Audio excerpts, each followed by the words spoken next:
Hi friends, welcome to my channel. நம்ம இன்றைக்கி சிறகாடி காசி சீரியலில் இன்றைய எபிசோடு பார்க்கலாம். அண்ணன் தம்பி 3 பேரும் சோகத்தில் புலம்பிகிட்டே இருக்கும்போது முத்து கடவுள் பொண்ணைத்தான் படைச்சாரு, நாம தான் பொண்டாட்டியை ப்ரமோஷன் கொடுத்தோன்ட்டு குடிபோதையில் புலம்ப, அட இது சூப்பர் பஞ்சாக இருக்கேன்னு சொல்லிட்டு ரோஹிணிக்கு ஃபோன் பண்ணி, கடவுள் உன்னை பொண்ணாத்தான் படைச்சாரு, நான் தான் உன்னை பொண்டாட்டியை ப்ரமோஷன் கொடுத்தேன்ட்டு மனோஜ் சொல்ல, யார் இதை முத்து சொன்னானான்னு சொல்லி கெத்தா கேட்குறாங்க ரோஹிணி. ஆமாம், அது எப்படி உனக்கு தெரியும்னு மனோஜ் கேட்குறாரு. இந்த மாதிரி எல்லாம் அவன் தான் பேசுவான், போன வையின்னு சொல்ல மனோஜுக்கு ரொம்ப ஷேமாக போயிடுது. இதை பார்த்து ரவியும் முத்தியும் விழுந்து விழுந்து சிரிக்கிறாங்க. காலையில் 3 பேர் ஒய்ஃபும் முறைச்சிட்டு நடக்கிறாங்க. என்னடா உங்கள் பொண்டாட்டிங்கிட்ட சண்டை போட்டிங்களா அப்படின்னு சொல்லிட்டு முத்தோட அப்பா கேட்குறாரு. ஒரு சின்ன திருத்தம், நாங்கள் சண்டை போடல, அவங்க தான் போடுறாங்கன்னு சொல்லிட்டு அப்பாட்ட கம்ப்ளைண்ட் பண்ணுறாங்க.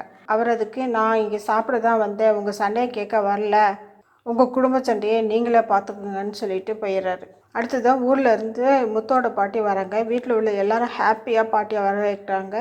எப்பயும் போல் விஜயா மட்டும் முகத்தை இழுத்துக்கிட்டு இருக்காங்க.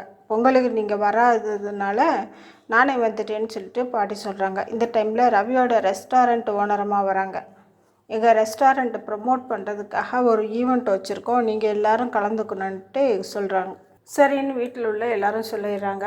அடுத்த ரெஸ்டாரண்ட் நடத்துகிற ஈவெண்ட்டுக்கு முத்தோட பாட்டி உட்பட எல்லோரும் வந்திருக்காங்க. அடுத்து பார்வை, சுருதியோட அம்மா, முத்தோட ஃப்ரெண்டு, மனோஜோட ஃப்ரெண்டு, அவங்க ஒய்ஃபுன்னு நிறைய பேர் வந்திருக்குறாங்க. ஃபஸ்ட்டு ஒய்ஃபுகளுக்கான போட்டி நடக்குது. தண்ணி குடத்தை தலையில் வச்சுக்கிட்டு அவங்க சொல்கிற எல்லை வரைக்கும் நடக்கணும். ஃபஸ்ட்டு சுருதி குடத்தை கீழே போட்டு எலிமினேட் ஆகிடுறாங்க. அடுத்து ஒவ்வொருத்தராக எலிமினேட் ஆகிறாங்க. கடைசியில் மீனாவும் ரோகிணியும் மட்டும்தான் கேமில் இருக்காங்க.